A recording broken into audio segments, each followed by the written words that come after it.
സ്നേഹപൂർവ്വം പദ്ധതി. എന്താണ് സ്നേഹപൂർവ്വം പദ്ധതി? സ്നേഹത്തോട് കൂടിയല്ലേ സ്നേഹപൂർവ്വം.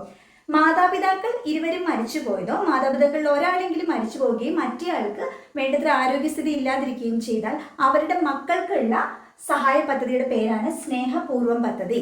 അതുപോലെ HIV ബാധിതരുടെ മക്കൾക്ക് പ്രത്യേകം കരുതൽ നൽകുന്ന ഒരു പദ്ധതി ഉണ്ട്, അതിന്റെ പേരും സ്നേഹപൂർവ്വം തന്നെയാണ്. സ്നേഹക്കൂട് പദ്ധതി ആർക്ക് വേണ്ടിയിട്ടാണ്? മാനസികാരോഗ്യ കേന്ദ്രങ്ങളിൽ നിന്നും സുഖം പ്രാപിച്ചവർക്കുള്ള പുനരധിവാസ പദ്ധതിയാണ്. കൂട് എന്ന് പറയുമ്പോൾ മാനസികാരോഗ്യ കേന്ദ്രമായിട്ട് കണക്ട് ചെയ്യുക, കൂട്ടിന് വെളിയിൽ വന്നവർക്കുള്ള പുനരധിവാസ പദ്ധതി, അങ്ങനെ ഓർക്കുക കേട്ടോ, സ്നേഹക്കൂട്. അടുത്തത് സ്നേഹസാന്ത്വനം. സ്നേഹസാന്ത്വനം പദ്ധതി എൻഡോസൾഫാൻ ദുരിതബാധിതർക്കുള്ള ആശ്വാസ പദ്ധതിയാണ് സ്നേഹസാന്ത്വനം. സാന്ത്വനം പറഞ്ഞത് എൻഡോസൾഫാൻ ദുരിതബാധിതർക്കുള്ള ആശ്വാസ പദ്ധതിയാണ്. ഇനി സ്നേഹസ്പർശം പദ്ധതി. ഇത് ചൂഷണത്തിന് വിധേയരായ അവിവാഹിതരായ അമ്മമാർക്ക് സാമ്പത്തിക സഹായം കൊടുക്കുന്നതാണ് സ്നേഹസ്പർശം പദ്ധതി. ഓക്കെ, ഒരുപാട് പദ്ധതികളുണ്ട് നമ്മുടെ ഗവൺമെന്റിന്റെ ക്യാൻസർ ചികിത്സാ പദ്ധതിയുടെ പേരാണ് സുഹൃതം പദ്ധതി.